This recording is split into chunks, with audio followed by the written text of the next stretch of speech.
Very good evening to all of you, dear brothers and sisters in Dhamma. Hope everything was fine today with you all. As Brother Leslie introduced the topic, Road to Arahantship. What do you feel when you hear this topic? Do you have such an ultimate goal of attainment of Arahantship? As a Buddhist, the first thing, if you don't have, you are not a Buddhist. If I am not having such an ultimate goal, I am also not a Buddhist. When we refer to the term Arahantship, some say Arahanthood. Arahant is a term in Pali, Buddha's language. So when we translate it into English, we use the term Arahantship. Some use Arahanthood, but in English we say the enlightenment. The enlightenment. The enlightenment is Arahanthood. The enlightened one is the Buddha. Arahant is a person who attained Arahanthood. We call him or her the purified one.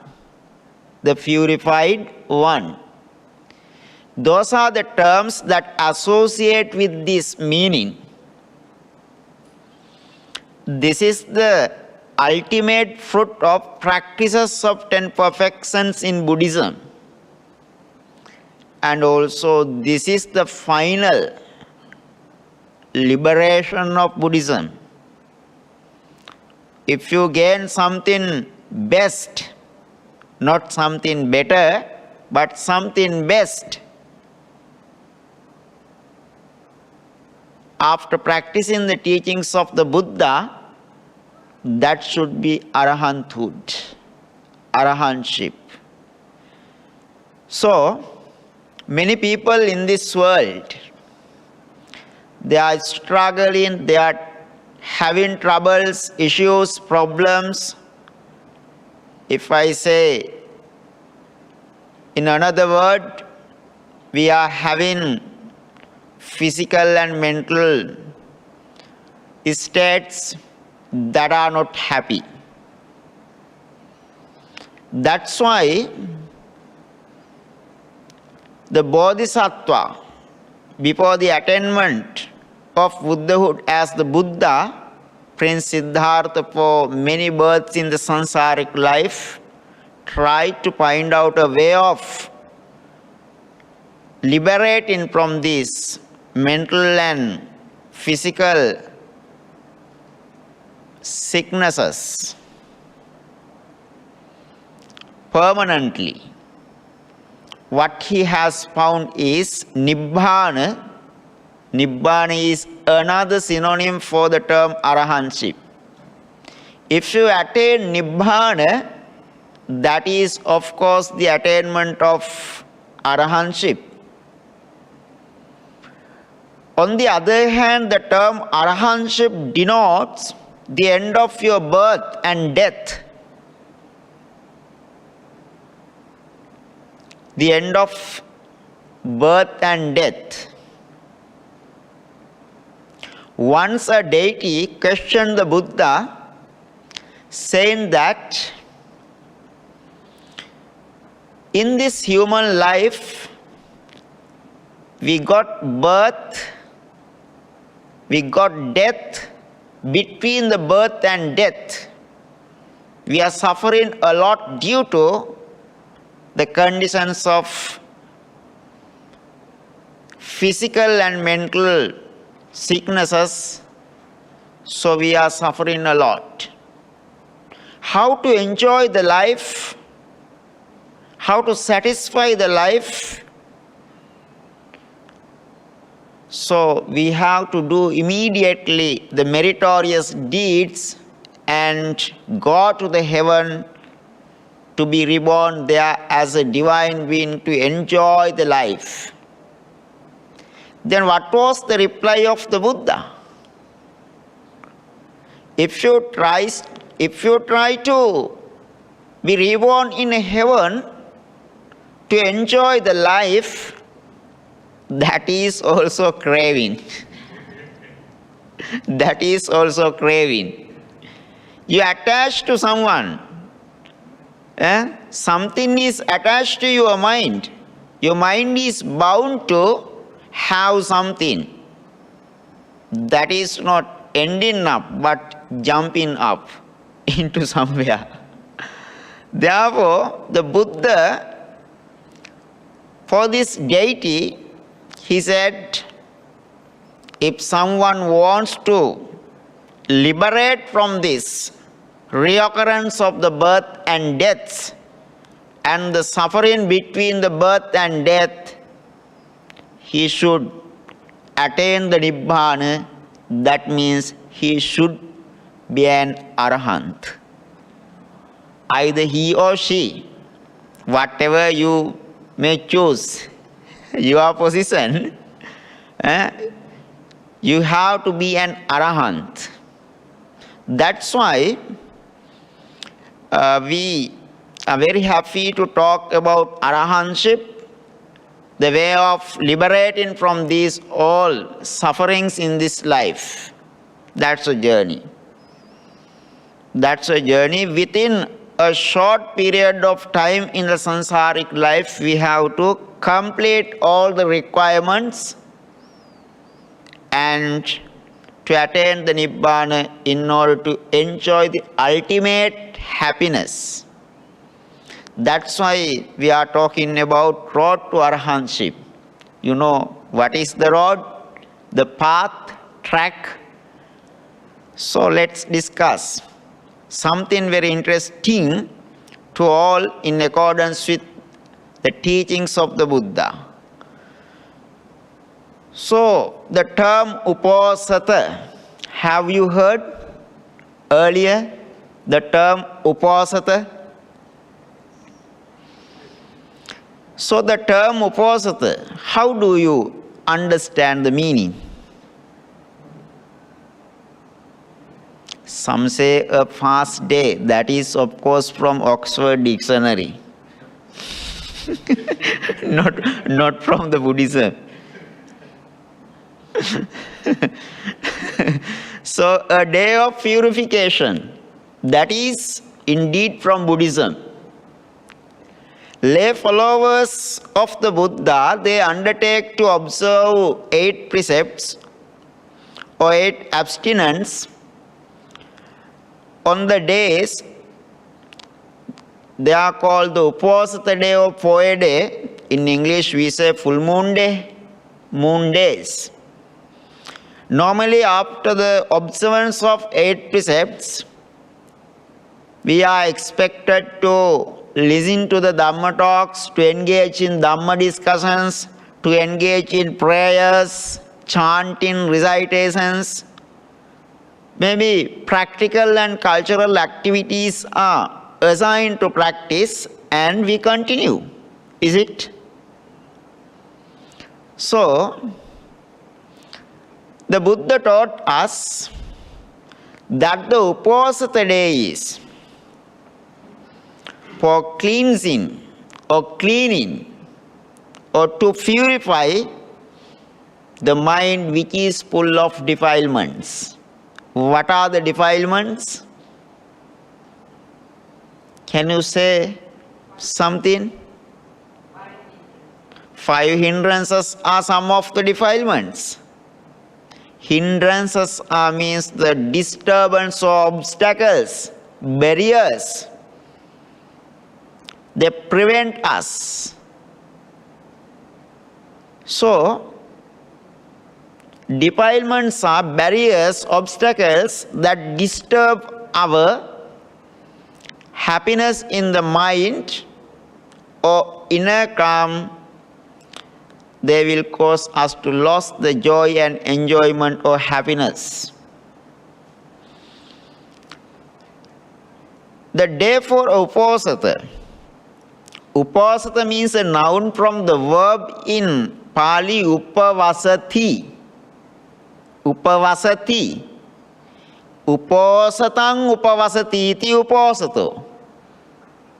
If I say the Pali words, don't worry, I'll tell the meaning of in English.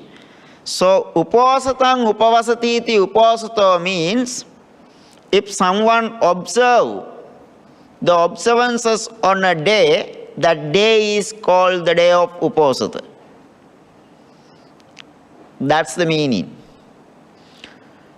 So, as the Buddhist, we observe 8 precepts, some more. In some temples, devotees observe 9 precepts, but the famous one is 8 precepts. Beyond that, some people go for the observances of 10 precepts. Then novice monks and nuns, they observe the 10 precepts for monks and nuns. The monks like us, after the period of novice monks, we have observed the higher precepts, so we are fully ordained monks, attainment of the state of Upasampada, becoming a fully ordained monk, that is also an observance. In addition to that, you observe the 5 precepts daily.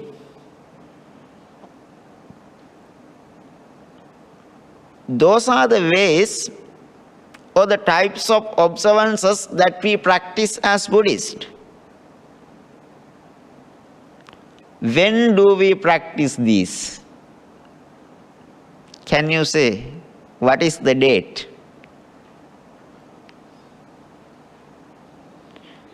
On the Uposatha day. On the Uposatha day. Every day if someone can practice, that is the best. So, these observances are to clean the mind the day. We have 4 full moon days for a month. I think according to Chinese calendar also you got full moon and 9 new moons. So, I am teaching about the days of observances of full moon or new moon according to the Buddhism. How to count an Uposatha day? You see the picture. Number 1 is half is lighted, so another half of the moon is blackened. So the second picture, that is full of light. Third picture, again half is black, half is in yellow color, lighted. Fourth one is totally black. Can you observe the lunar phases of the moon, moon phases in this way? Come to the fourth one. The fourth one, if you guess, today is the new moon day, the moon is black today night. But from the tomorrow up to the 8th day, from tomorrow, when we count in 8 days, the 8th day would be like the first picture. The sun, appearance of the sun would be like that.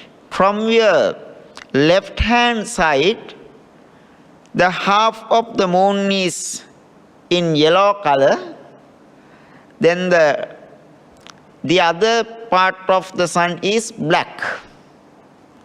That would happen on the 8th day after the new moon day. That is called Pura Atavaka. Pura means filling. Atavaka means the 8th. When it is the 8th day, half of the sun is filled with yellow color.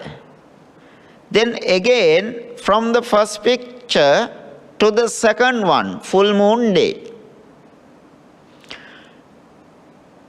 totally the entire moon is in yellow color.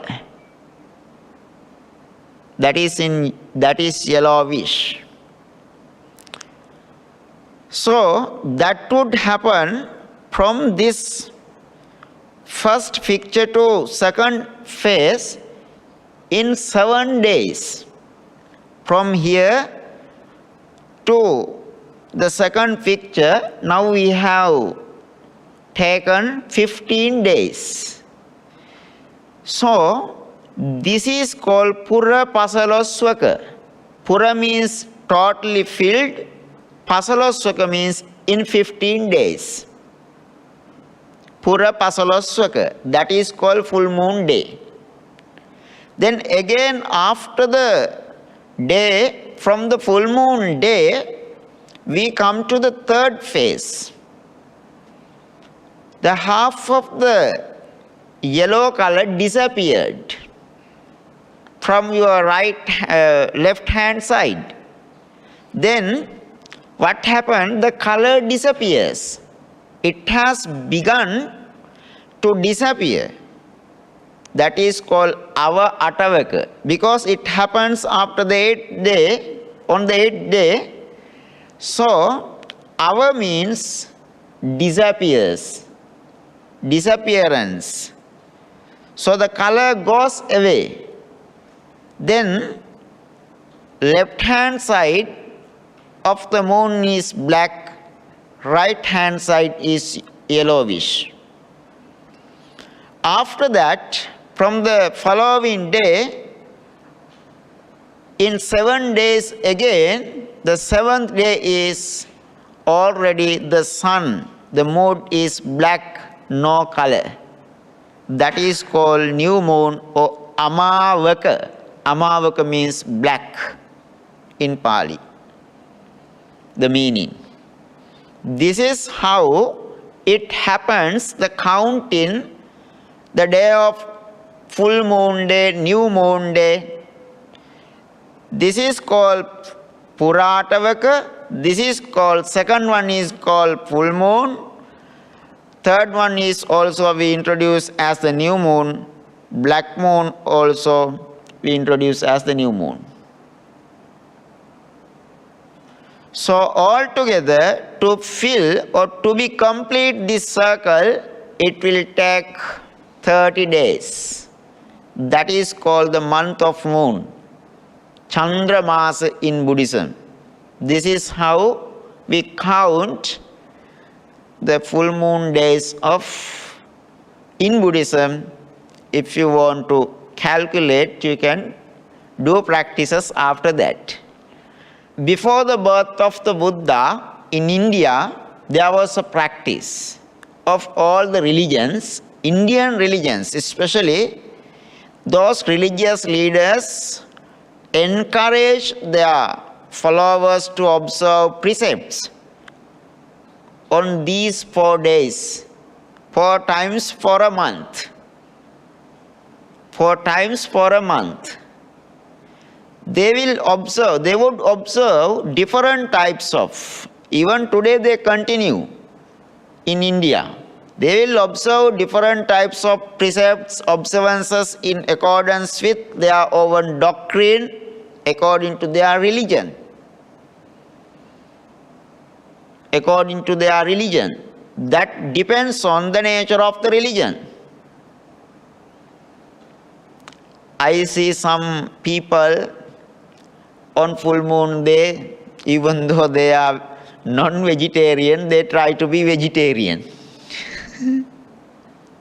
That is also a certain type of observance. Rather than becoming a vegetarian on full moon day, better to be actually speaker of truths, at least only for one day. That is also part of observance. Then, types of uposatha. Uposatha means what you observe, what you practice. In Sri Lanka, before offering the alms giving to the monks at homes, some people, they observe 5 precepts and they practice not to take any meat or any other parts of practice non-vegetarianism. And also some try to, from the beginning of having the harvest also, they separate the first portion for the annual dana ceremony. Those are also some practices. They don't eat anything first without giving to the triple gems. Such practices are there. But according to this discourse, there are 3 types of uposatha. The Buddha says, Thayo ko me visake uposatha katame tayo gopalaku posato nigantu posato ariyu posato. Can you read? Thayo ko me visake uposata katame tayo gopalaku posato nigantu posato ariyu posato. Thayo ko me visake. There are 3 types of observances or sabhat. Sabhat. Sabhat means observance in English. There is a familiar term for you, I think, Visake. Who is Visakha? Who is Visakha? The foremost lady of Buddhism.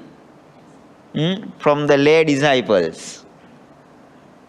Buddha addresses to the Visakha, the Upasika.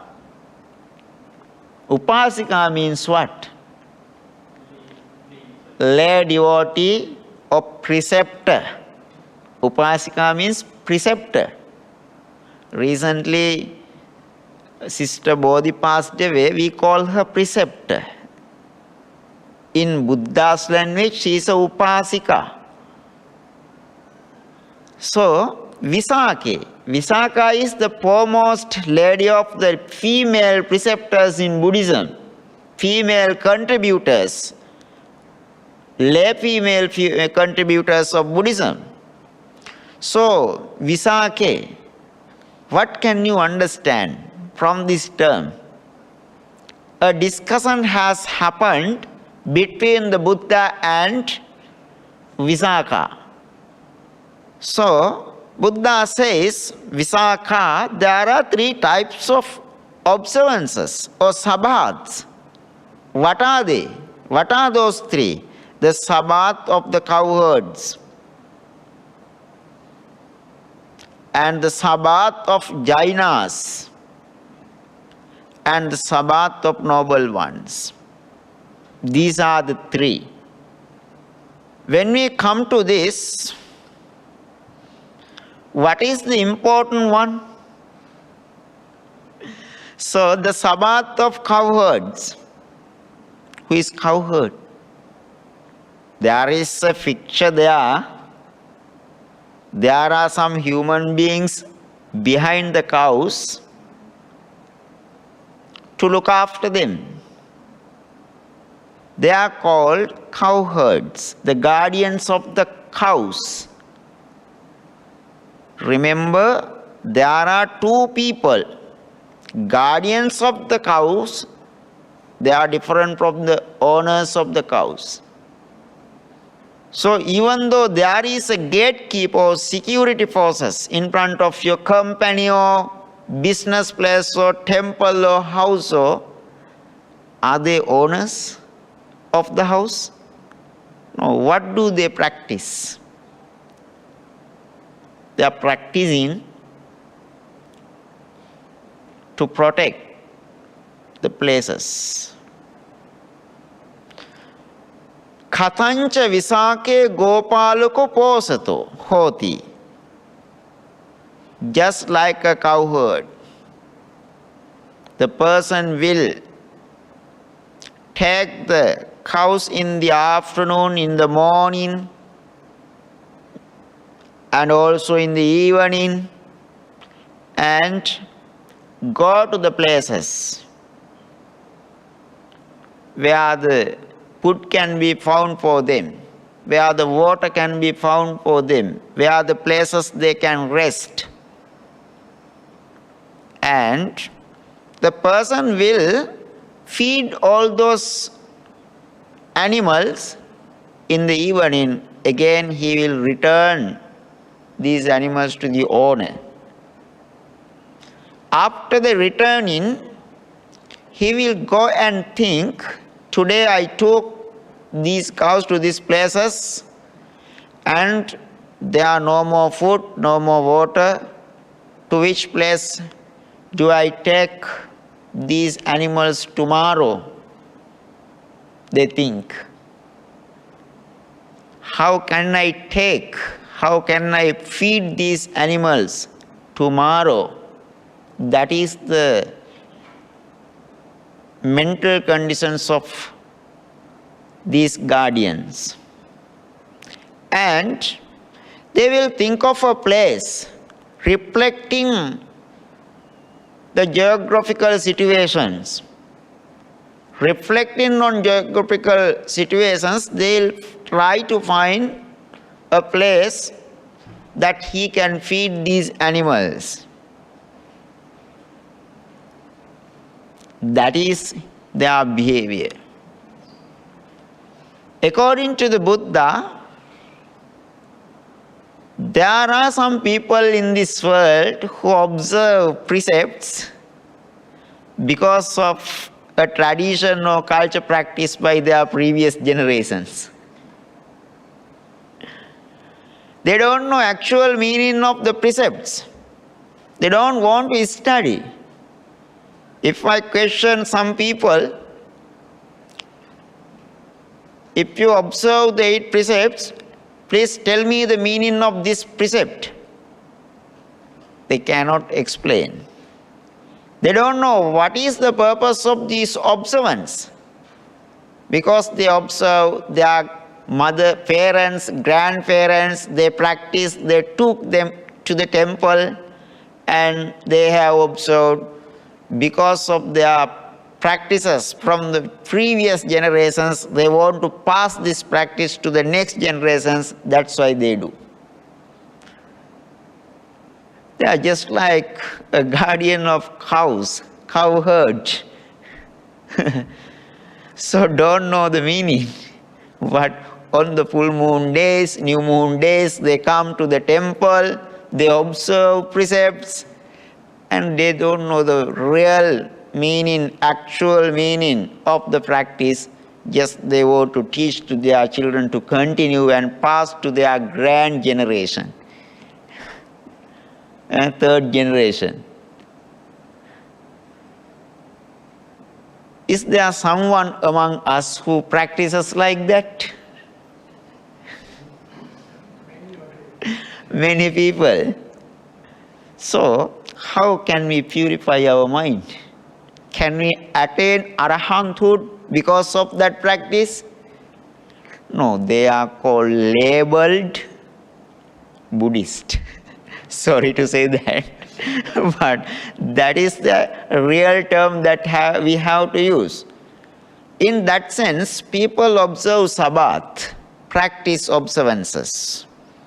That is not useful, that's not beneficial, that's not fruitful, that's totally waste of time.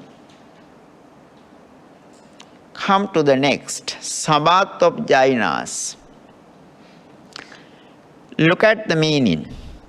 Atti visake niganta nama Samanaja, Samana Jatika. Attivisake Niganta Nama Samana Jatika means Visaka, there is a type of ascetics called Niganta. Types of ascetics called Niganta. Niganta means what? Lack of dresses. We say nude. There are such religious practices even today in India. If you go to India, you can observe the temples of Jainas. They are called Jainas. There are two types. Some wear white clothes, some are lack of dresses, they are nude. So what do they practice? On one of the Uposatha day that I explained early, they come to the temple and they motivate their followers saying that, please good people, don't hurt any living creatures. More than 100 miles away to the east and 100 miles away to the west, something like that, from 4 directions. Do you think, is there any beings beyond that limit? Yes or no? Can have. Then, when we practice as Buddhism loving kindness, may all the beings in the world be well and happy. May all the beings be free from suffering. We refer to all the beings in the world, but they refer to a limited number of beings in the world. So, that's their practice. They repeat, they follow, they encourage their devotees, followers to observe that and practice. Their kindness, their compassion, is it correct? Are they meaningful? No. Just if you think, I do love all the people in this hall only, then what happened to the people out of this hall? They would be innocent. They are not becoming a part of your compassion, loving kindness. Just like the families of famous politicians in many countries.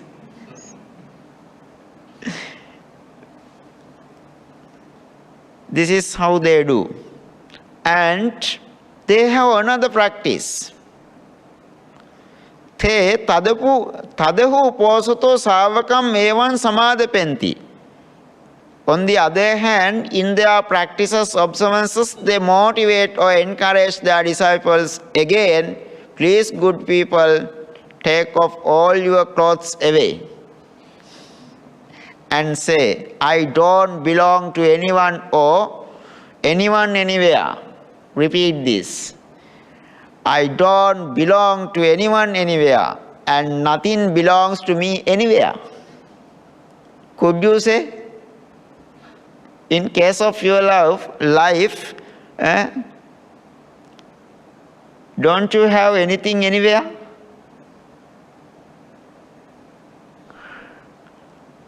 Don't you have anyone anywhere? Think of your life. How we can say like that?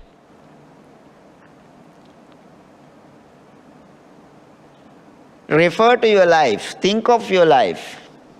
Even though you come to the temple to observe 5 precepts or 8 precepts or whatever on the 4th day, definitely 8 precepts. We practice here also.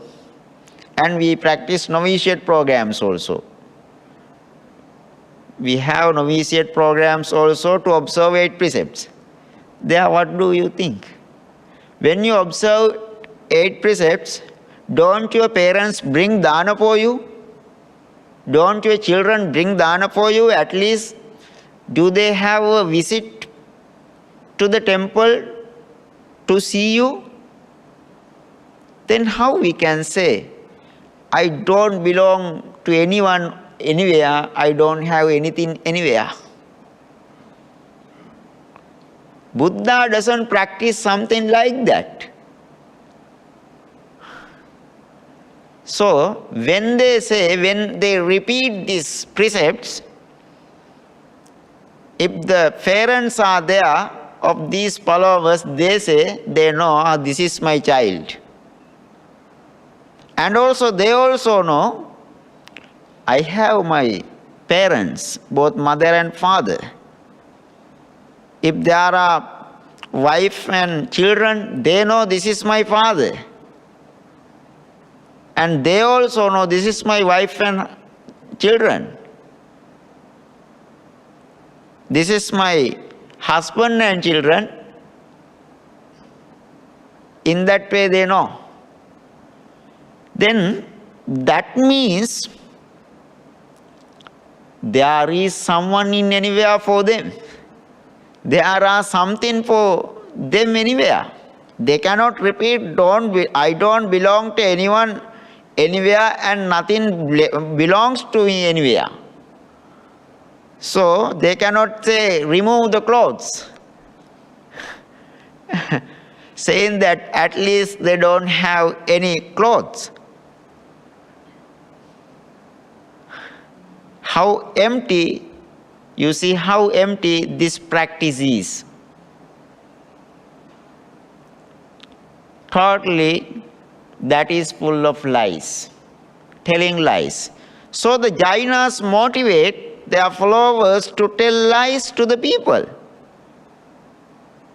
After the opposite day, having practiced like that, they come out from the temple, again they go to their families. They feed their family. They look after their properties. So, can their practices continue? Cannot. Therefore, Nigantu posato na mahappala hoti na mahanisamso na mahaju tiko na mahavippaharo. That is, na mahappala, not very fruitful.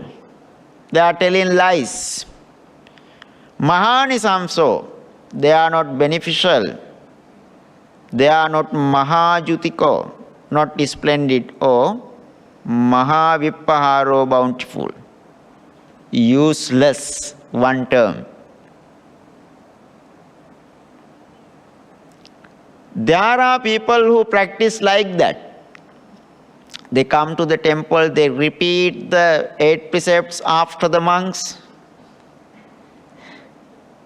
and just keep their bodily positions calmly and listen to the monks' talks and Dhamma discussions. After that, they drop everything at the door of the temple. So they cheat themselves. They don't continue. How we can clean their mind? Can you clean your mind? No, definitely we are practicing something wrong. So there are people who observe like Jainas. That is also not fruitful. Now you know 2 types of observances and observers according to Buddhism, revealed by the Buddha. Now we have the Sabbath of Noble Ones. When you look at the title, when you read, what is your understanding about the topic? Noble ones means the purified ones. Another term for Arahants. Can I ask a question? If you want to take driving license, what should you do first?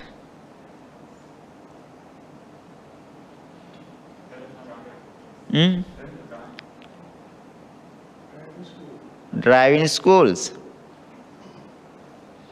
You have to be a student of driving schools. If you need to take the driving license, directly you cannot go to the government office and pay money, I need the license. If the government issues such types of license, what happened to the people on the road? What happened to the you? What happened to you? So definitely you will die, people will die. So if you need to be a driver, so you need to get a proper training. Proper training, becoming an Arahant also like that. If you need to be an Arahant, first you have to behave as an Arahant.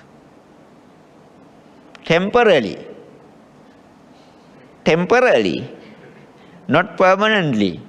Because you are getting training to drive the vehicle, in the same manner, you are getting training to become an Arahant. So you have to act as a driver, you have to act as an Arahant. That is the road. Sabbath of the Noble Ones illustrates how we can have this training to become a purified one after eradicating the defilements. That training. Some people think, many people, they want to practice Four Noble Truths and Eightfold Path directly. They need to understand dependent originations directly. But they skip the basic steps. Basic steps, but they want to practice the bigger concepts. Remember, these basic steps are the links that make a bridge for those big practices. Therefore, without practicing these things, we cannot directly practice the insight meditation or those things. Noble Eightfold Path is a practice, but the dependent origination is something that should be understood, not a practice. Understood. Four Noble Truths, they are to be understood. The way is practice of Noble Eightfold Paths. To that also, this would be a leading track. Sabbath of the Noble Ones. Katancha Visake Ariyu Posato Hoti. The term for Sabbath of the Noble Ones or the observances of Noble Ones is Ariyu Posata. Upasata means, of course, the observance. Arya means noble. In Buddhism, Arya Puggala, noble ones. Arya Magga, noble path. This is also a path, noble path. Attarya Puggala. Atta means 8, Agga Puggala, Arya Puggala means noble ones. 8 types of noble ones. So, Upakkilis Tassa Visake Chittassa Upakkamena Pariyoda Pana Hoti Katancha Visake Upakkilittassa Chittassa Upakkamena Pariyoda Pana Hoti Ida Visake. The meaning is, if your mind is corrupted, the corrupt mind should be cleansed. by applying the efforts. By applying the efforts. By applying the technology and efforts, when you learn how to drive a vehicle, you get training in the same manner. When you apply the efforts, in order to clean the mind, corrupted mind, you can clean your mind. That's the way of Noble One's observances. So how we can clean a corrupted mind, a corrupt mind, a bad mind, impure mind by applying efforts? Before that, we need to know the types of observances to clean the mind. Types of observances to clean the mind by applying efforts. Applications of efforts, practices of efforts can have the techniques. The techniques are taught according to these 6 types of observances. Brahmo posata, Brahmo uposata. Brahma. Who is Brahma? At my last talk also I told, that's a synonym for a Buddha. Then Dhammoposata, Sangoposata, Siloposata, Devatuposata, Aryoposata. Brahmoposata means reflect on the Buddha.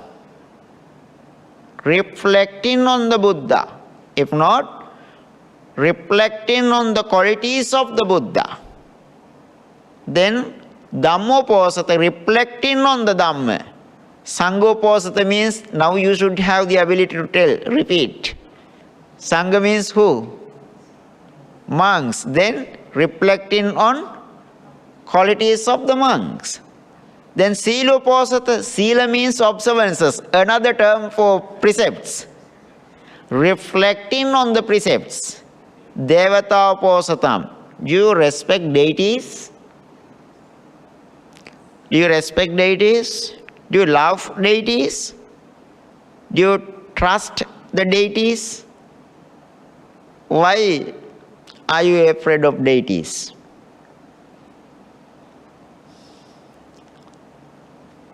Because of their comfortable conditions or because of their power? Definitely because of their power, you are afraid of that they will punish you. And also you think they are so powerful, they are having so many comfortable conditions in their heavenly life. Have you thought any day that you also can gain such types of comfortable conditions having becoming a deity? Having become a deity, you also can have those comfortable conditions. We'll talk about that also. Then Aryoposata, observance just like a purified ones. Then reflect on the purified ones, reflect on the deities, reflect on the virtual conducts or ethical conducts, Siloposata. In that way, there are 6 types of ways or techniques that we can clean our mind, that make a road to the Arahanthood. First one is Brahmoposatam, reflection on the Buddha. What's the view of the Buddha? Ida Visake Arya Savaka. Who is Arya Savaka? The follower of the Buddha, noble followers. When the Jaina's doctrine is accepted and practiced, we say the follower of the Nigantas, Jainas.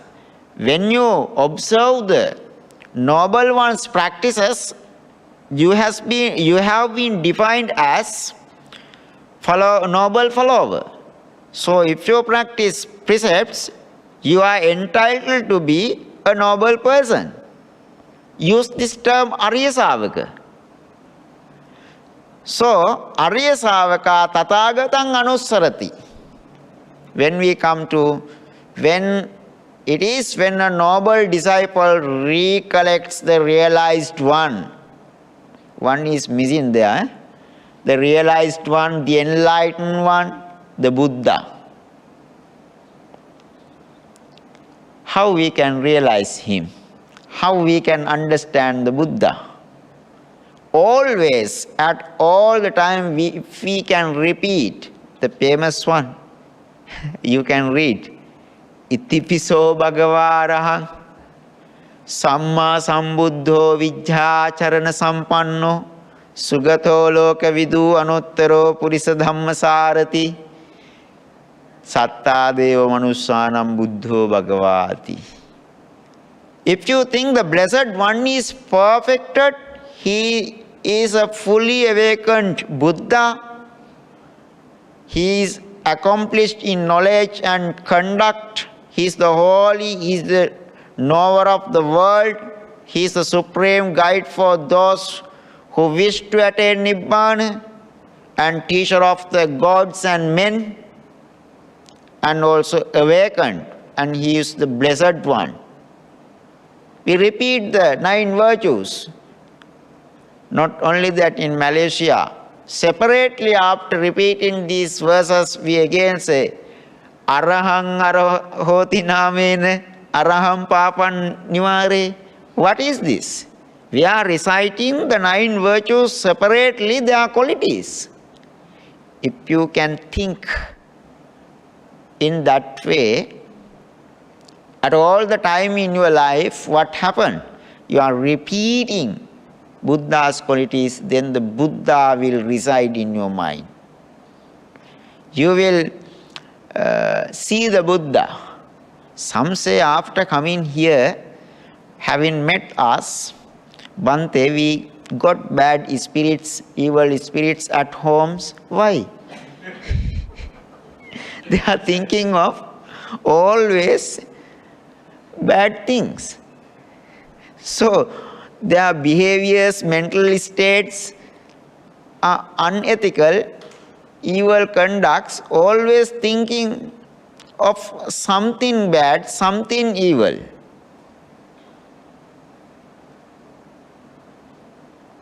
And what happened to that?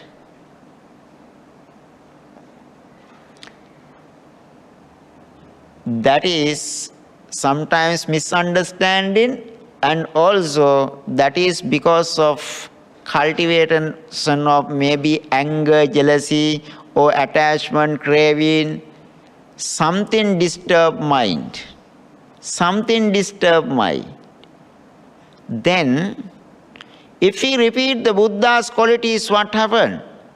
Our mind doesn't let those evil attitudes to arise in their mind and reside. Always you are thinking of the Holy One, the perfected One. Then you would practice that even at sleeping, even in getting up early in the morning, and also even you are cooking, eating. And when you are alone, you can think. Then what happened? Your mind would be purified and mind would be getting best results, positive results. A positive energy will motivate your mind. You will rejuvenate yourself in order to have a fresh mind with the blessing of the Buddha. When you train how to practice, how to think, when you think, thinking would gradually create the steps to spend the time with the repeating and remembering the qualities of the Buddha at all the time. Then what happened is you would be pure mentally. Your mind would be happy, your mind would be clean, because other evil thoughts cannot arise, because you think of the Buddha only. Then chittam pasidati, you would be happy. Pamojjam upajjati, you will attain enjoyment. Ye chittasya upakilesathe pahiyanti, the evil states, evil thoughts in the mind, they will disappear. And your mental corruptions, then they are given up. Then you clean the mind, dirty mind. What happened? You will become pure. The Buddha is giving a simile for that. You know, when you go to have a bath, what happened? First, you will wash your head with a good, what we call shampoo or whatever, washing powder, whatever you use, maybe a paste, you will use, and you will clean your mind with pure water. After washing, you will feel refreshed. You will feel refreshed. That's the way. When you think of the qualities of the Buddha, you will refresh yourself. You will rejuvenate yourself just like that.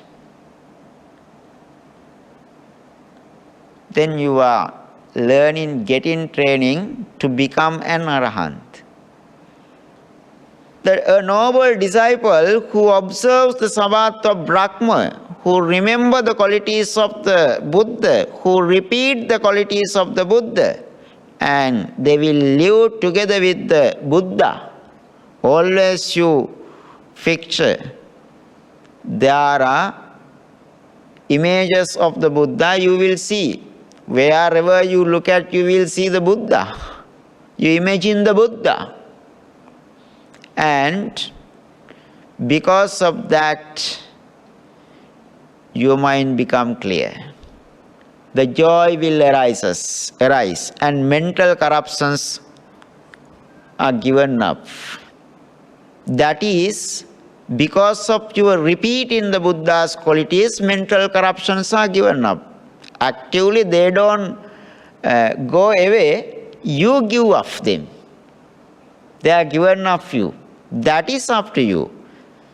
Evam ko visake upakkilittasya chittasya upakkamena pariyodapana hoti. That's how a corrupt mind is cleaned, by applying efforts. What is the application of effort?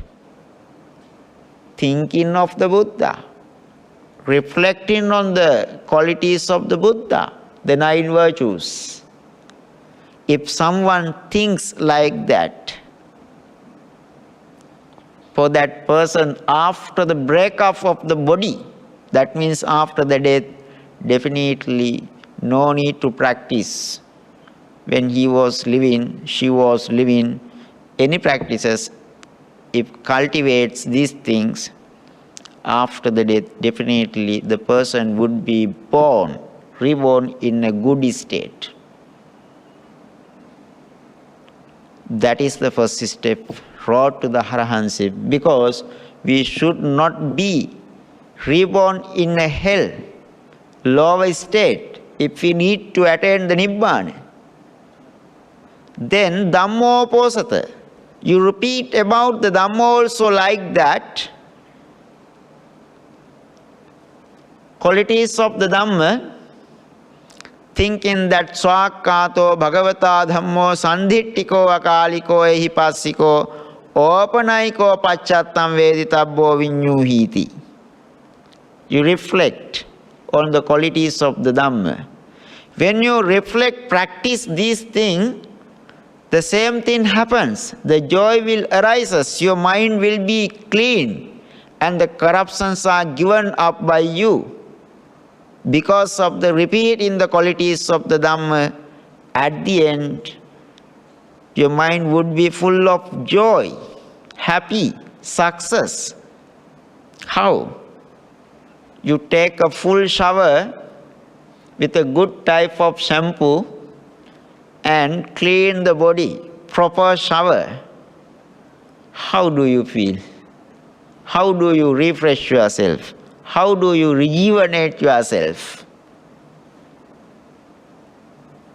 Having a shower, having a bath, in the same manner, just like you will have a full shower, in the same manner you will clean your mind totally. You will feel in that way. That's the Buddha's example. When you come to reflect on the members of venerables, that means the Sangha, Arahants. Sangha, you think about the qualities, saying that Supati Panno Bhagavato Savaka Sangho. You don't want to me repeat the verse because as you know that, I know you all are aware of that, you no need to repeat. Think of the good qualities. There are also the 9 qualities are included. You think of those qualities always. Then you will remember the best qualities, spiritual qualities, noble qualities of the Sangha community. When you think of that, anger, hatred, delusions, craving, whatever evil thoughts do not come to your mind, they don't enter your mind, you will think of these things. Then by applications of this way, your mind would be cleaned. Your mind would be free from suffering, and mental corruptions are given up by you. So after having a good bath, you may wash your clothes as well with good washing powder. Then how do you feel? The same feelings. Just like that, you would feel happy after practice of this. After practice of this, you would feel the same thing. Because reflecting on the Sangha doesn't allow you to raise any evil thoughts. Always you are remember the members of the Sangha, pictures of the Sangha. Mentally you see, you imagine when you repeat these qualities. Sangha, for example, you think your daughter or son or whoever have gone to foreign countries or stay away from you.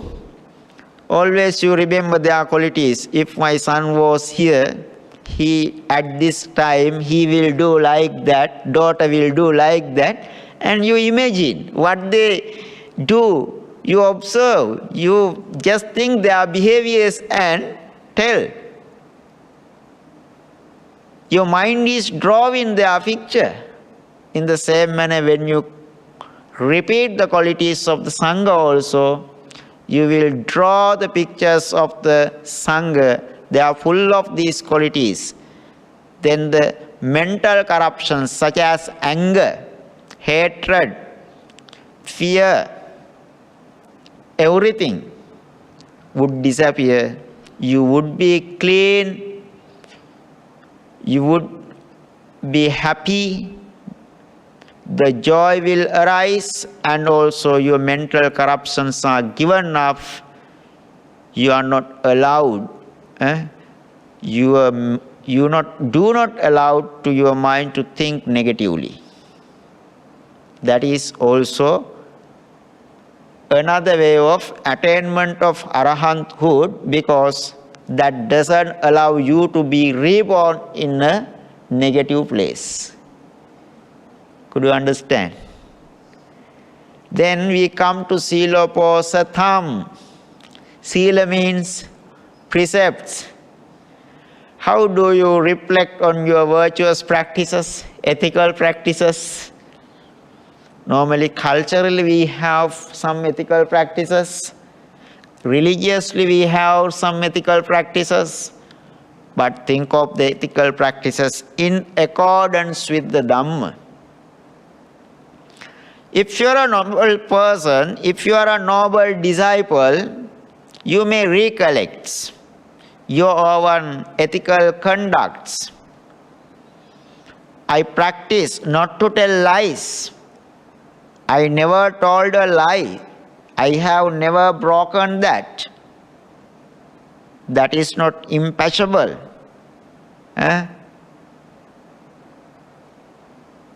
Strongly you depend on the precepts. You protect the precept. You depend on the precepts. You have a strong ethical conducts, moral behaviors, maybe by way of speaking, by way of physical behaviors, by way of mind. You may have precepts. For example, you may have observed 5 precepts. Every night after going to the bed, you may reflect on 5 precepts. Did I break any precept today? Did I break any precept today? Have I broken a precept for this week? Since last month, I have never broken this precept. You would observe, you would think of your precepts. You will recollect whether you have broken or not. Thinking about the virtual practices, ethical practices. Maybe did I cheat my wife, cheat my husband, cheat my children? Did I tell lies to my parents or followers? We reflect from those practices. Did I break any precept of my observances? In that way you think, maybe in the bed, maybe while sitting, while walking, you may think of that. Then you would understand, because of my dirty mind, I have broken this. Then you apply efforts. You may utilize your efforts not to break it again and continue not to break. Again, when you reflect on your precepts, you would think, I have not broken this precept since last month, last year. With the time you can recollect and can be happy because of your practices. Go to the mirror. You would see your face. If there is something that cause your loss of your beauty, anything you will see, then what do? You may be using Fair and Lovely or whatever cream, try to remove all those bad marks, black marks, pimples, anything. You are looking at your own face. That is how we reflect on our own observances and virtual practices. That's a good way. When you do practices like that, brothers and sisters in Dhamma, gradually you become talented in observing the precepts and protecting them. So then you may motivate yourself in order to observe precept, protect the precepts and depend on the precepts. When you think in that way, these senses would lead your mental states in order not to think any types of evil thoughts, attitudes. You prohibit. Your mind is prohibited to not to think. You have avoided the way of thinking or practicing or cultivations of defilements. That would be another way of attainment of Arahanthood, a path to the Arahanthood or enlightenment. Then Deva Tu Posa Tam. This is also interesting. Reflection on the deities. Can I ask a question? Are you afraid in case of the Buddha? When you think of the Buddha?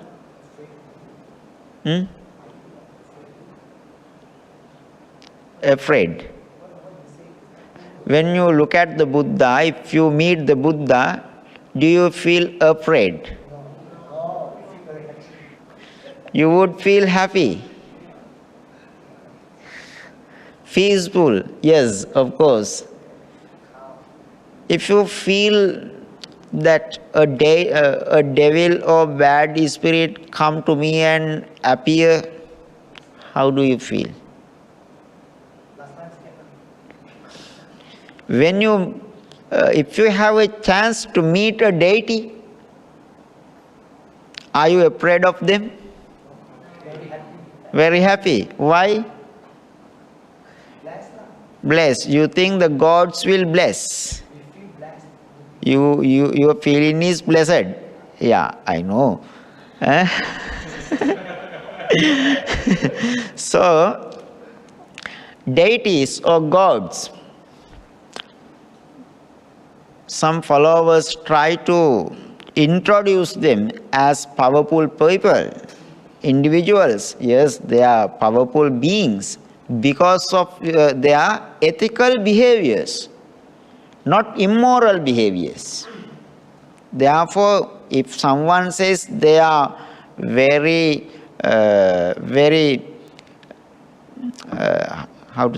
if they are getting angry and they will punish the people who is not good, who is good, they will treat the people, good people, they will not treat bad people.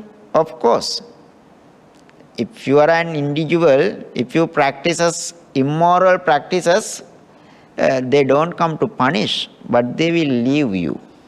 They don't want you.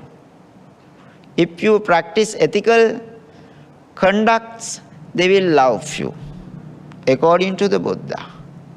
So deities have become the deities because of their practices as human beings. Remember, previously they are human beings because of their practices, moral conducts, ethical conducts, by way of speaking, bodily actions and mental states. They have done something good. Because of their ethical conducts, they have become the deities after the death. Now can you think, you also have a chance to become a god, deity. No need to go after the deities, seeking the blessing, seeking the shelter, begging the shelter, praying for them. Instead, whatever you conduct as moral conducts or ethical conducts, meritorious deeds, wholesome deeds, at the end you can transfer the merits to them, then they will be happy and bless you. That's the way. So, they are powerful. They have lots of comfortable conditions. Their ages of the lifespan longer than human beings. I'll come to that point as well at the end of the talk. They enjoy long life than the humans. Normally, according to Buddhism, there are 6 heavens. The other worlds beyond that we call the Brahma worlds. The lowest heaven in human world, 50 years, for them 1 day and night. 50 years, 50 years in human world for the lowest heaven, 1 day and night. Such 30 days make a month. Such months, 12 months make a year. That's the way. So they have comfortable conditions. Having thought of their comfortable conditions, if you want to receive such happiness, enjoyment, or success, if you behave ethically, definitely you would gain those things. Therefore, having thought of their comfortable conditions, and people think what they have done to achieve these achievements, accomplishments and success with happiness, some people observe precepts and protect with the intention of receiving heavenly life and their comfortable conditions. Is it good? In a sense, that's good, because you don't try to reborn in a lowest place. You try to go to higher level. When you think of that and when you practice the observances with that purpose, definitely your mind would be happy, clean, the joy arises, and also you may give up the corruptions of mental states. Mental corruptions are given up. By applying that thought, that practice, you can cultivate your mind. That is also a way of cleaning mind, a path to arahanthood.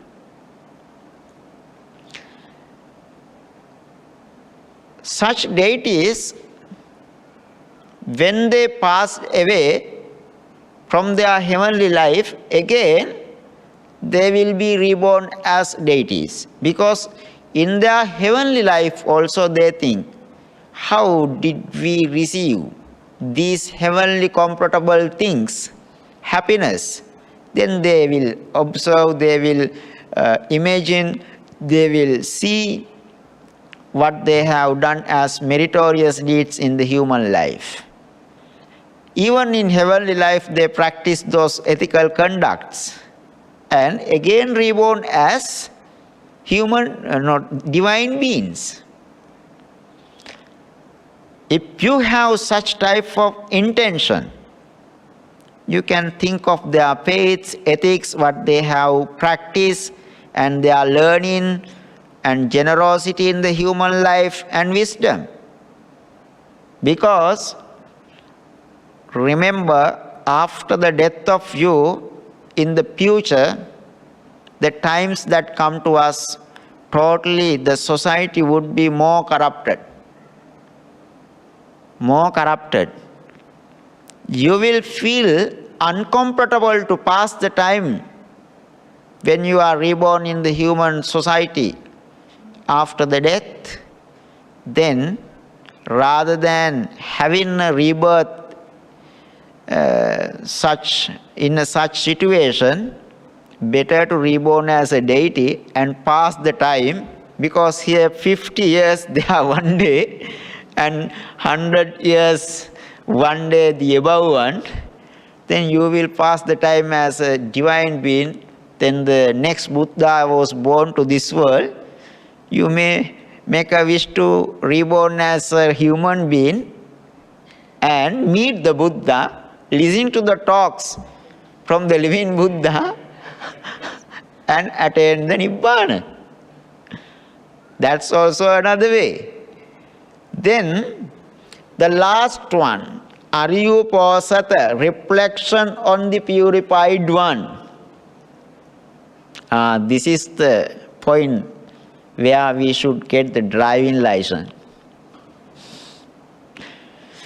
So, a noble disciple, a noble follower of the Dhamma, they would think of the Arahants who attained the enlightenment. So, when you drive the vehicle, you are a driver and you have some ethics, behaviors as a driver. You need to understand how to put the brakes, how to drive the vehicle, what we call how fast you drive. When there are other vehicles, how to tackle them without damaging, without having injuries, accidents. You would learn lots of things as a driver. So attention is given to the process of driving. That is normal if you are a driver. That's normal if you are a driver. If you are a doctor, the practices of the doctor also the same. In case of becoming an Arahant, you need to have a proper training. To that, what should we do? We have to behave as an Arahant at least for a temporary period. Every day we cannot. That's why on the full moon days, 4 days, the Buddha has recommended in order to observe the 8 precepts. How do you introduce 8 precepts? Noble 8 precepts or just 8 precepts? What's the Pali term? Arya Ashtangika Sila. Noble eightfold observance. So did you know so far up to now that these 8 precepts are daily behaviors of Arahants? They are daily behaviors of the Arahants.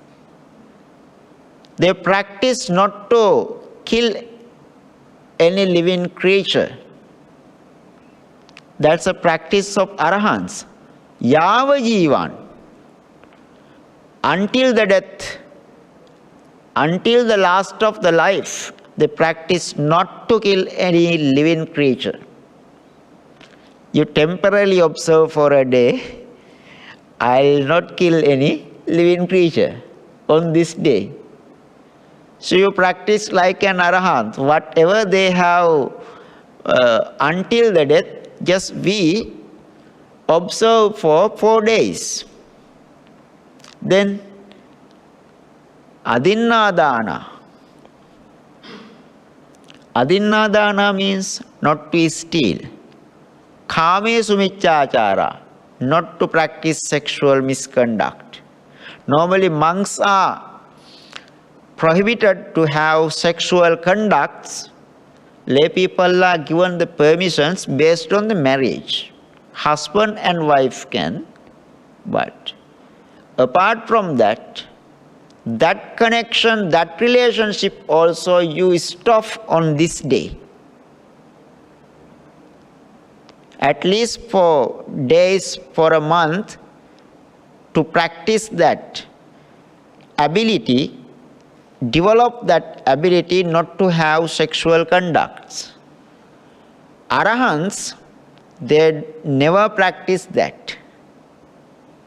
Monks are not given to practice that. Never. Never ever. They are not allowed.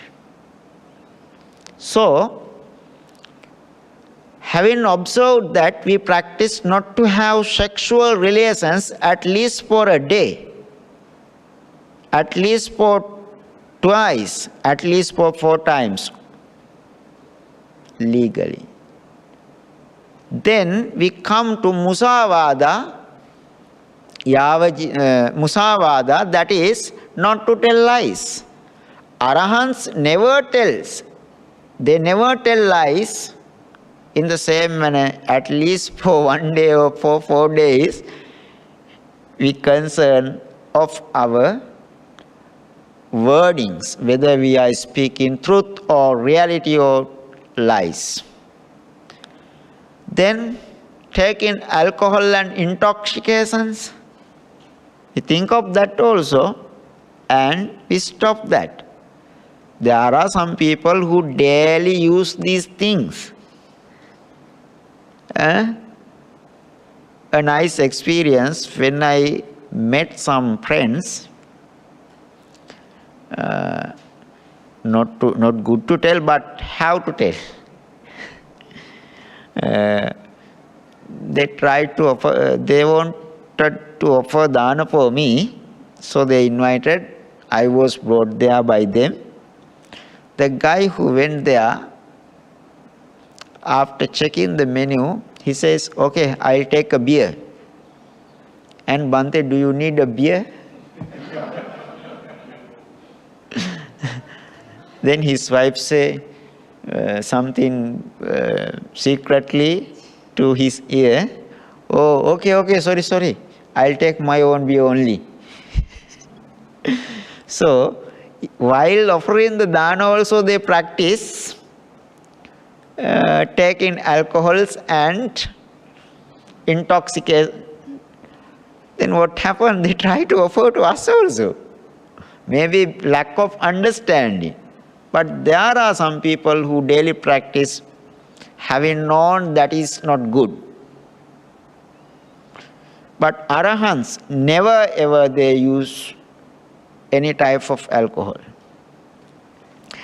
Then the eating, as long as they live, Arahants, the perfected ones, the enlightened ones, the noble ones, they eat in the morning or during the lunchtime, one part of the day only, one meal only. They abstain from eating at night any food or at the wrong time, because that will cause physical diseases and sickness. That will disturb you to cultivate your mind because of physical weaknesses. Arahants do not practice that. If you can observe this, if you can stop your dinner, how do you feel? You cannot stay. At least you have something very small, at least a biscuit or cup of tea. You try to cheat your stomach. In that way, we are doing, but Arahants never. On the full moon day, we observe the 8 precepts. When it is the evening, again we what we could remove the observance and go and take the dinner. Is it useful? No. If you observe the precepts on that day, that night, you have to abstain from that practice, then your observance would be beneficial for you. Beneficial for you. Then, as long as the Arahants live, the perfected ones, they avoid dancing. Have you seen any monks? They are dancing. Now in YouTube, in some social media, we can see some people have recorded. That is because of lack of guidance and misunderstanding and what means the Suitable persons are not given the ordination. That's the reason. There are suitable people. Singing, music, scene, shows, and beautifying and adorning themselves with gardens, fragrance, and makeup. Some ladies come to the temple to observe precepts, having done the makeups as well in Sri Lanka. Here I don't know. So if you can avoid these practices, that means at least for a day with a purpose, with that purpose, that means you train yourself to become an Arahant. Because that is a practice of Arahant. And also, if you practice the perfected one's practice, whatever, they give up high and luxurious beds. They sleep in low place, either a cot or any other mat, because they want to reduce their conceit pride. Even today also I have some experiences. If someone comes, if we do not provide a good bed, at the end they'll criticize the place, people. I am educated, I am such a big person, they treated me like this, not suitable, I don't go there, something like that, they will criticize. How they can attain the Nibbana? Because they cultivate something bad mentally, anger, hatred, delusion, craving. They have an attachment, but if you offer, that means you have no attachment, you want anyone to utilize these things. If they are not expecting those things, never mind, you can offer. But if they are expecting, try to understand the level of mentality. At least for a day, if we can avoid those things, if we can be humble, you practice something from the habits of purified ones to become an Arahant. In this way, if you observe the Sabbath, the practices, the ethical conducts, the behaviors of the noble ones, at least 4 days for a month, what happened? You would clean your mind, you would train your mind, you would use these methods. 8 precepts are techniques, methods used by Arahants. They are habits, we use them as the techniques, we apply them to purify the minds. If you purify your mind in this sense, having applied, having used or utilized the behaviors of the Arahants, definitely my question is, can't you attain Arahanthood? You can attain Arahanthood because you are training yourself to be an Arahant. That's the way. That's the importance of observances of precepts. But for 24 years as a monk, I have experiences. Certain types of people criticize observances of precepts. Practice of generosity. That is also a noble quality from the monks. That means the Arahants. An Arahant can be ordained or non-ordained. King Suddhodana was an Arahant. Daruchirya was an Arahant, but he was a layman. There is a natural situation. If a layman attained Arahanthood as a layman, if the person didn't get ordained within 7 days, he has to attain Parinibbana physically. If the When you become an Arahant, if you try to be a monk or nun, you will enjoy the maximum life as an Arahant. But however, after the attainment of Arahant, through the practices like this, definitely you would not have a rebirth. No rebirth means you don't have any circle of life again. You don't have death, suffering, old age, anything you would not have. Because of that, you wouldn't have, because of that, this is the way to train yourself to become an Arahant. Okay.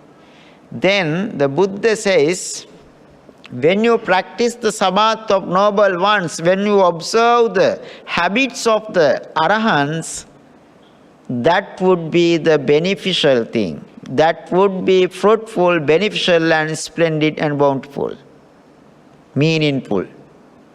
Mahapala Mahanisansa. Because you are not, first reason, if you are reborn again, you would not be reborn in a lowest place. And if you are reborn in a higher place, definitely you will have limited number of births, and this would shorten your sansaric journey. Your sansaric journey. The Buddha has given a good illustration, a good example. What is the highest happiness in this human world, in this country? Who enjoys the highest happiness? The king. In some countries, queen, or president or prime minister. That is the highest level that you can enjoy in this human life. Buddha says, in case of the heavenly, comfortable conditions, human kinship is very poor in comparison to that, because, what I repeated here, 50 years in the human world equals 1 day and night in Chatum Maharajika Devaloka. The world of Chatum Maharajika deities, the lowest world of heaven, there in human world 15 years in human world equals 1 day and night. How far? At least in our life, we haven't spent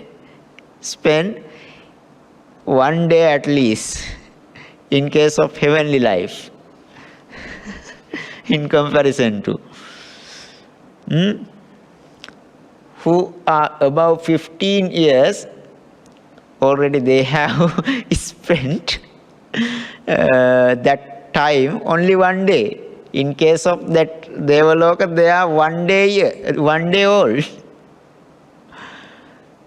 So such 30 days make up a month, then the such 12 months make up a year in that world. When we come to the second highest Devaloka, that is called Thavatimsa, heaven, in that world, in human world, 100 years equals to 1 day and night. Such 30 days make a month, such 12 months make a year. When we come to the third one, according to the hierarchy, Yamanan Devanan Loke, the world of the gods of Yama. Yama heavens, 200 years in human world equals 1 day and night there. Then such 30 days make a month, such 12 months make a year. Then we come to the fourth 100 years in human world, 1 day and night. Such 30 days, 1 month, such 12 months make a year. Then 800 years, the fifth one equals 1 day and night in human world, Nimmanarati, heaven. Then in that heaven, such 30 days make a month, that such type of 12 months make a year. The last one, sixth one, Paranimmita Vasavatti Loka. 16 years, 1600 years, 1600 years in human world make a day and night. Such 30 days make a month, such 12 months make a year. So who is the leader of Paranimmita Vasavarti? Heaven? Definitely Mara. Mara, this is the worldly happiness, the evil one. He is the leader there. Evil one is a deity, remember. Because of his ethical conducts, he has been born there. He does not allow any humans to go beyond that. The other Devalokas, called the Brahmalokas, above that, to attain that you need to earn jhanas. If you try to earn jhanas, what happens? Definitely you will attain the Nibbana. But in case of these times, in case of the corruptions in the society, if there are no situations to associate good people, practice Buddhism, learn Buddhism, what happens? Better to be reborn there and stay there until a Buddha is born to this world. Then we can directly meet the Buddha and listen to his talks and practice them and attain the Nibbana. If not, the human society, one day it will become corrupted. Sometimes from the corrupted situations, it will become it can be turned into good one. Then if there is a good time to be reborn, to shorten the sansaric life, to practice the ethical conducts, you can be there. That means if you want to be an Arahant, first thing is you have to maintain not to create any opportunity to be reborn in a lowest place, below the human worlds. That's all. Any question? In conclusion, you will see, creating a happy and blessed state of the mind. That is very important. Then closing the doors for the evil thoughts we practice. Arising of the new defilements becomes weaker, and they discard the continuum of existing defilements through these practices and grab the new wholesome thoughts. Grab the new wholesome thoughts to arrive your destination, and support to continue existing wholesome thoughts. In 4 postures, you stay blessed with happy moods. After the bodily breakup, that means the death, a birth in a higher state, then you will shorten the reoccurrence of the birth and you may create a foreground or a state to be an Arahant. Because of these advantages, when you look at these, you can't think any birth below the human worlds.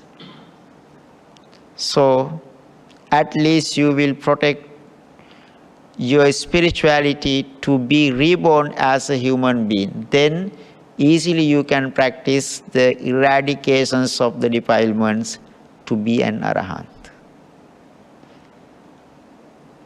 Now we come to questions and answers. If you have anything, let us answer.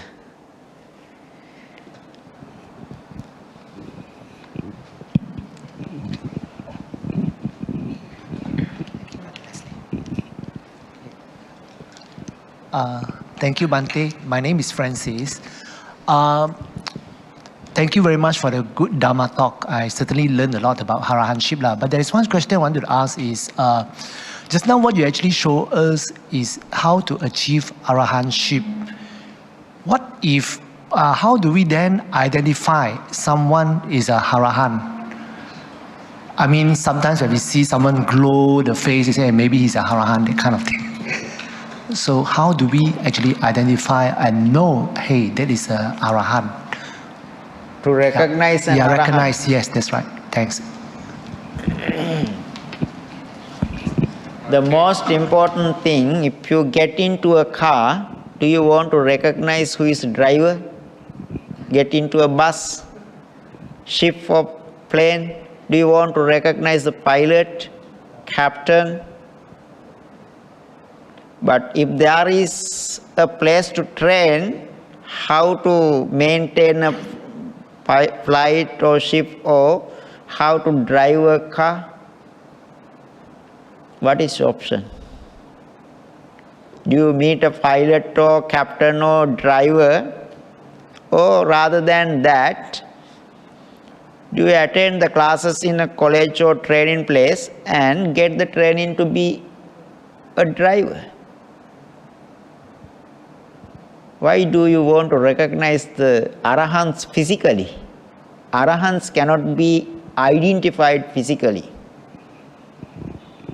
They don't proclaim in front of you, I am an Arahant. They end up the sansaric journey. In the present time, is it possible to have Arahants? Possible. Oh, possible, is One it? word answer, possible, but they have ended up their sansaric life. They have enjoyed the maximum fruits of practice. So they don't want to tell that I am Arahant, something like that. Because the Buddha has introduced a way of becoming an Arahant. And we know the path. We have a possibility to practice. As you have the possibility to cook at home, do you invite for a chef? No, because you know how to cook. In that way, as we are aware of the path, actually no need to see physical Arahants, and also they also don't come to tell us that we are Arahants. Possible, maybe in Thailand, maybe anywhere, even in Sri Lanka. I knew some, not Arahants, but they had some higher spiritual achievements. Recently, one of the Reverend passed away 2 years ago. That was the first Dhamma talk in a funeral that I observed in my entire life as a monk. Normally, after the death of the monks, we repeat their degrees, certificates, diplomas, postgraduate degrees, and how they have built the country, temples, how many buildings they created, built, how they are rich, how they have contributed in money, something like that we talk. But in that funeral ceremony, his chief disciple talked about his way of practicing the Buddha from childhood, how he came to the temple, at the temple how he practiced meditation, how their parents practice, how he was ordained, after the ordination how he attained some higher jhanas, and how he treated his teacher. And in that way all the details, actually he was wishing to be a Buddha in the future. In that talk his chief disciple told told the people in 800 births after he would be a Buddha. He will become a Buddha. Because when he was in the sick bed, the doctors treated him, but doctors say the medication, his body doesn't absorb the medication, but little sickness. He can recover, but cannot recover. Medication doesn't go into the body doesn't absorb. The reality, there was a monk, his disciple, he came to visit him, and he has told, he got the what we call the divine eye to see next birth. Doctors can treat them, but he can recover, but it doesn't happen, because when he was from many divine worlds, the divine beings having come, they have invited him to come to their divine worlds, he has accepted. So then he told his disciple, attendant monk who was with him, now this life is enough for me. And he invited monks to recite the Paritta chanting, and when they are reciting, he peacefully, consciously passed away. The miracle is, his teacher also did the same thing. He knew that he was going to pass away. He called all the disciples to come to the temple, and he informed, at this time, on this day I will pass away. Please protect the peace and unity among the monks. That was his last word. After that day, on the following day, on the right time, that he told, he passed away. There are some monks, there are some Arahants. They didn't say, I had these jhanas, you should respect us. But they were humble. They lived in this human world as the normal people. But they are not normal internally. That would happen. Yes, your next question. Thank you. No, I think, okay. Just now you were talking about the four lunar months. Then why do we only celebrate 2 Upasaka in a month? New moon and full moon. 2 lunar phases, 4 lunar phases is the way that historically Indian religious leaders counted as the Uposatha day. So every day they cannot separate for fully practices throughout the day. So they count 4 days according to the increase and decrease of the light of the sun. Moon. So we end up 2 days in a month. So we also follow that. Buddha also recommended that, as it is a good way of practice. At least once a week you practice something good, fully. The 2 and 3 practices, Gopalaka Uposatha, Nigantu Uposatha and Arya Uposatha. Arya Uposatha is the recommended correct path of attainment of Arahanthood and observances by the Buddha. This Arya Uposatha consists of 6 types. That is what Brahmoposatha, Dhammoposatha, Sangoposatha, Siloposatha, Devatoposatha and Aryoposatha. Behaviors like Arahants. Then the other one,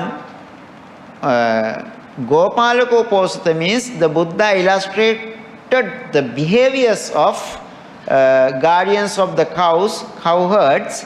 So some people can observe like that without an understanding. Then when we come to the Nigantoposatha or Jainas, that is their practice in that religion. That means we should not practice such type of samadhi because that is not useful, but because of lack of understanding or lack of interest in, some Buddhists also can practice precepts like that.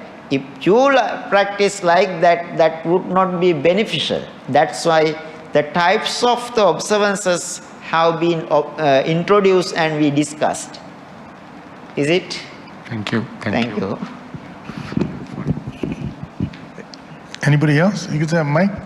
Yes, Bhante, hello, good evening. Thank you for the talk. I have one question. You said just now, Aryu Posata. Yep. There were 8 practices practiced by the Arahant, but in the slide there was only 5. So, Where? in the Aryu Posata there was only 5 observances. No. Was there 8? This is, you are talking about these 6. The last one, under the Aryu Pusata? Yes. Before this, starting before. 5, 6, Only 5. 7, 8. Oh, I see. Just we have the puja book, chanting book in green, in brown color. In the temple, there we have mentioned the 8 precepts. If you want to read the precept in Pali and want to know the English terms, you can use that book. I must have missed it. But can you go one slide before this? Is it 5, 6? Okay, so it's listed all as 8. I must have missed the slide. If you need this Bhante. slide, I can pass, no problem. No, I must have missed the slide just now. Sorry. Okay, no problem. Any questions so far? Bhante, were there any, not Arahants, any devas or deities that attain Nibbana? Of course. They are. Even in Brahma worlds also, right now also there are Arahants. Not only the Arahants who met our Buddha. Previously, Buddhas also were, from those Buddhas having listened to their Dhamma, who were born in those worlds. Then after that their rebirth in those worlds, they have attained Arahantship. Because in comparison to this time of aging, lifetime, when we go beyond, above the Devalokas also, we cannot count. Maybe even our archaeologists also cannot find anything what happened in human world in a day of Brahma world. There are Arahants. Brahma worlds also, up to Brahma worlds there are.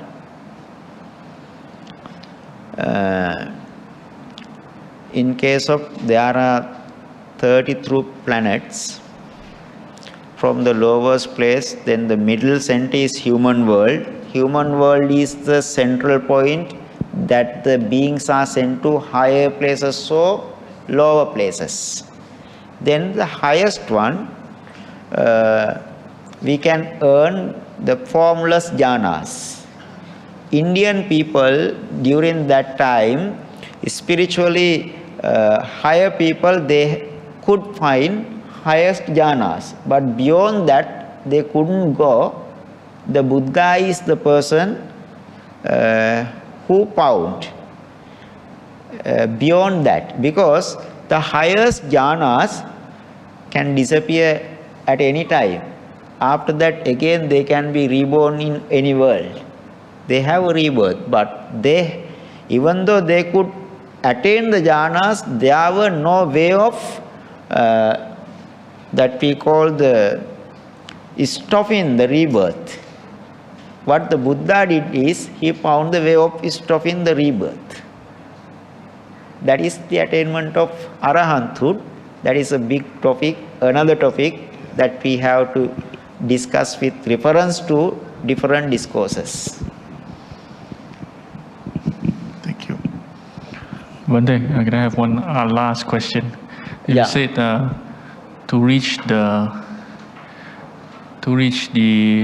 realm above the Deva realm, one have to attain jhanas. Sorry? To reach the realm, that is the plane that is above the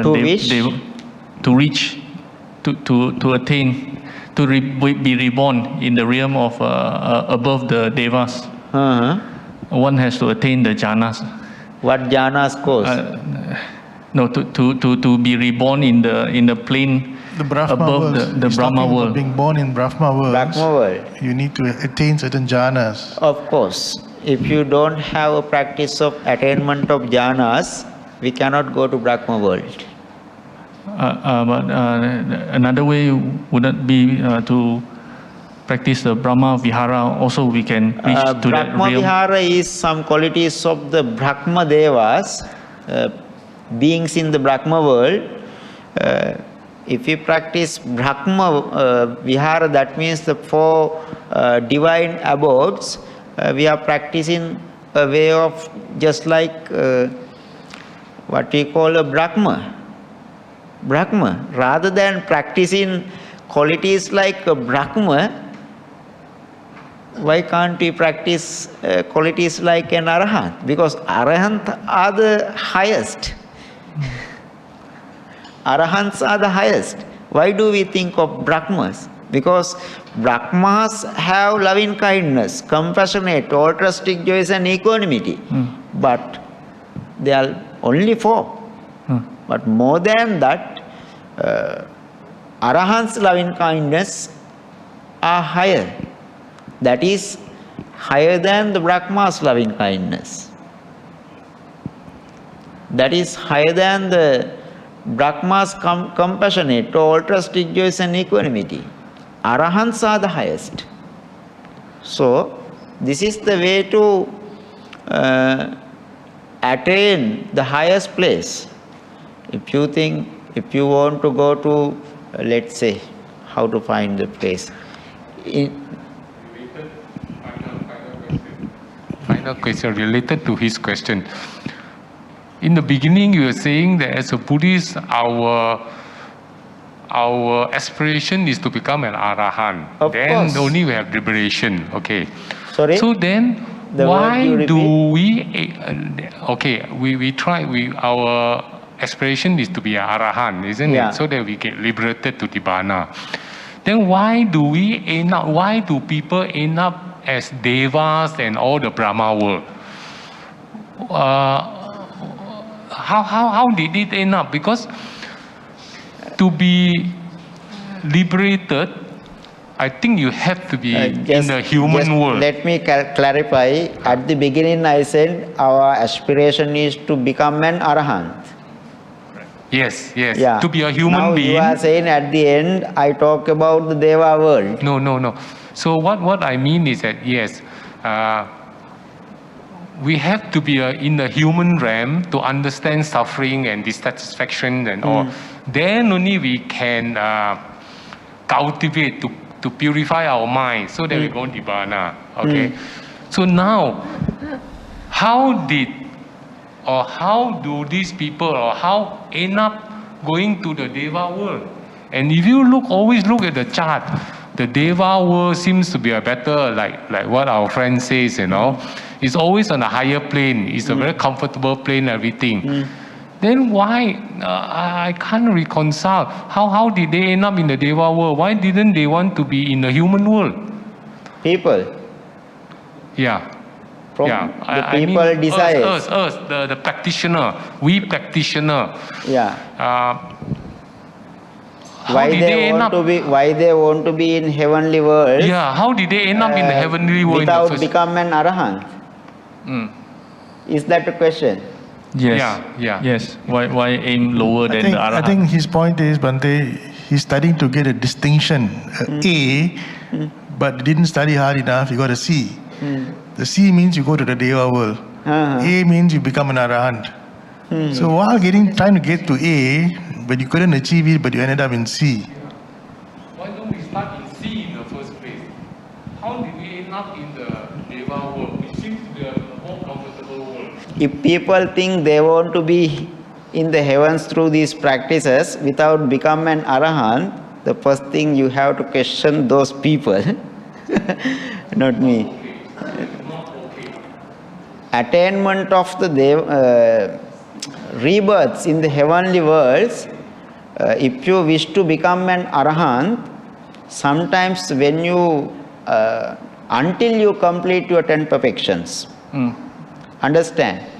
Until you complete 10 perfections, you cannot attain arahanthood. Understand? To become a driver, there is a certain period of training. After that, you will have a probationary period. In the same manner, we have to complete the training to become an arahant. When we are completing those practices, as a bonus result of the practices, we would be reborn in heavenly states. Because of our ethical conditions, we should not be reborn in the lowest place. Understand? Then some people, we can have a thought to reborn in the human world. Why we are going to heavenly worlds? In the human worlds, we end up the samsara. But remember, if there is no suitable environment, what happened to you? How you can practice? This Buddha soda disappear in few thousand years. Then there is no word called Buddha to hear. In such a time, if you are born, how you can practice? In the heavenly world, in the Deva and the world, you can actually practice your paramis. Means you can actually from the Deva world, you can actually come back to the worlds, to certain extent we can practice. Because there are some evidences in the doctrine of the Buddha. Devas met the Buddha, listen to the Dhamma, understand, and they attain some spiritual attainments. As a result, Mahamangala Sutta, that is because of a request made by the Buddha, he preached. Sometimes, you see, our day, in comparison to time, lowest heaven have 15 years. Then when they become maybe 20 years old, 30 years old, in comparison to human world, another Buddha can be reborn. Another Buddha can attain the enlightenment. Then they can physically meet the Buddha. So they must meet a Buddha. They have many chances more than us to meet the Buddhas and come into good directions. But practices have to be completed in this human world. To be an Arahant, practices can be anywhere, but to be an Arahant or individual Buddha or Lord Buddha, you need to be a human being. So means in the Deva world, they hopefully they will meet the Buddha. You can attain the Arahanthood also in the Deva world, but they have to meet the Buddha. To become an individual Buddha and Lord Buddha, you need to be a human being. So can they come back to the human being without meeting a Buddha? Those people, those devas and above, can they come back? Because they enjoy so much. After becoming a divine being, when they after the death, they can be reborn as a human being also. Thank you. Okay, because Prince Siddhartha was a divine being previously. He was a divine being. Because of attainment of the Buddhahood, he was reborn as a human for the last time. They can come, but if you want to know, actually practice these things and go there and reborn and tell to the people. Okay. Because we cannot tell about our previous births. We don't have any experiences. We are just referring to the Dhamma. Okay, let us transfer the merits. By the power of these merits, may all of you be well and happy. May you all be free from sufferings. May all of us be able to attain supreme bliss of Nibbana.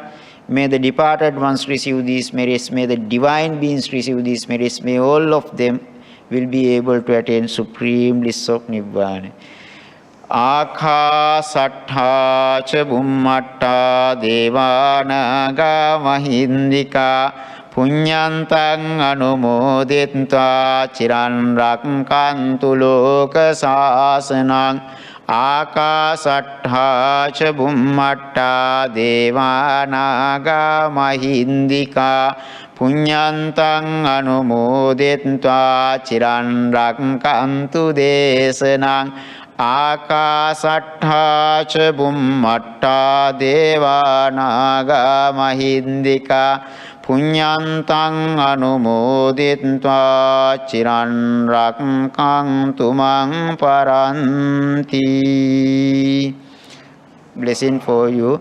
අභිවාදන සීලිස්ස නිච්ඡං වුද්ධාපචායිනෝ චත්තාරෝ ධම්මා වඩ්ඩන්තේ ආයුවන්නෝ සුඛං බලං ආයුරාරෝග්‍ය සම්පත්තේ සග්ග සම්පත්ති මේවච අතෝ නිබ්බාන සම්පත්තේ මිනාතේ සමිජ්ජතු.